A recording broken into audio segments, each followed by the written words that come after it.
mental and physical. You need to train not just your body in order to adapt to low oxygen and to the pressure of being underneath the water, but you also need to train your mind to stay relaxed and detach from negative thoughts and anything that's going to stress you out or lead you to being anxious.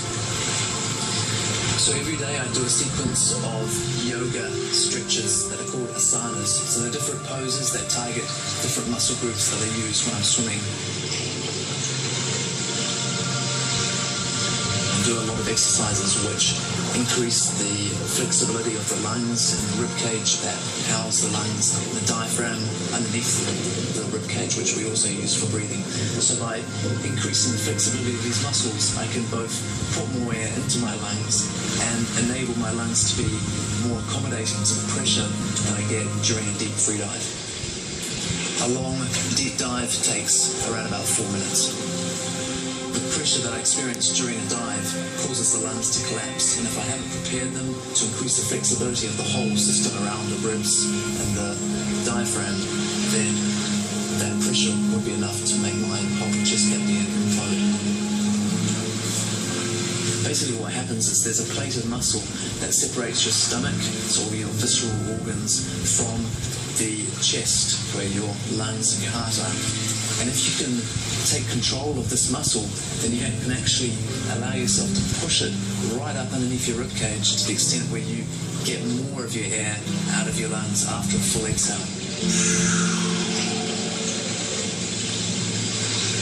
So for example, if I take a normal breath, most people just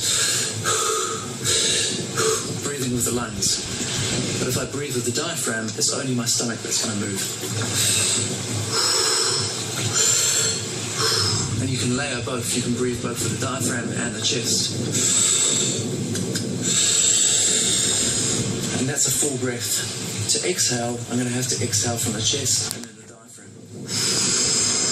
So even after a full exhale, we can actually get more air out if we're able to take control of the diaphragm. At this point, it feels like I don't have any more air left.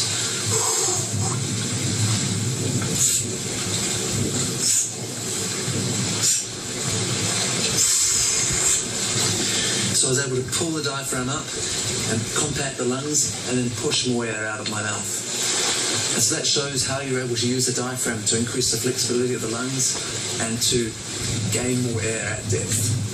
So as part of the exercises to increase the flexibility of the rib cage, I sometimes actually manually move around the ribs after a full exhale. So I'll push all the air out, pull the diaphragm up, and then just widen and compress the rib cage a little bit like this.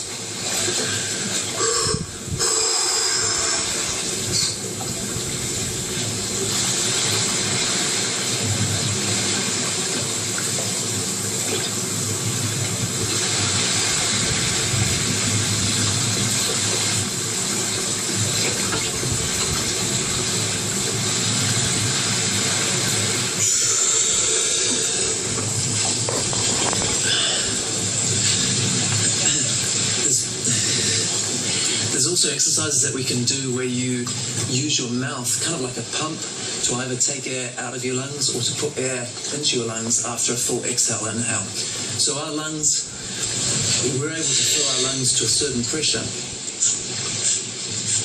With a normal breath of air, we fill our lungs to a certain point, but by using your mouth, you can actually ram in more air and increase the pressure and the size of your lungs. After a full inhale,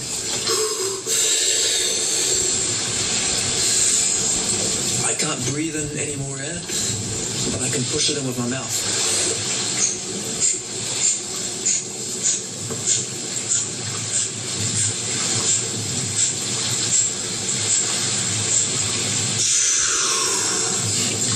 So there I'm kind of taking bites of air and then using the tongue to push that air back down my throat. And it's not going into my stomach, it's going into my lungs. So I'm kind of swallowing the air into my lungs. That allows me to get like an extra half a gallon of air into my lungs. The same way, after a full exhale, I can use my mouth to pull air out of the lungs.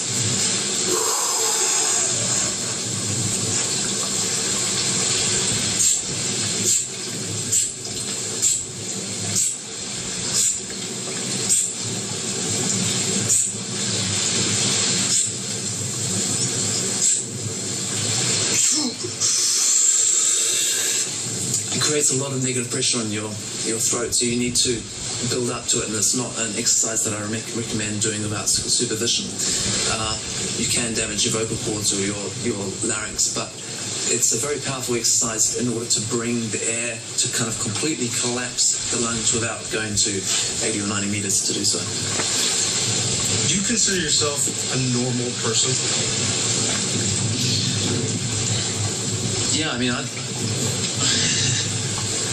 consider myself a normal person. I mean, I do a sport that I love, and through a lot of training and a lot of practice and discipline, I've gotten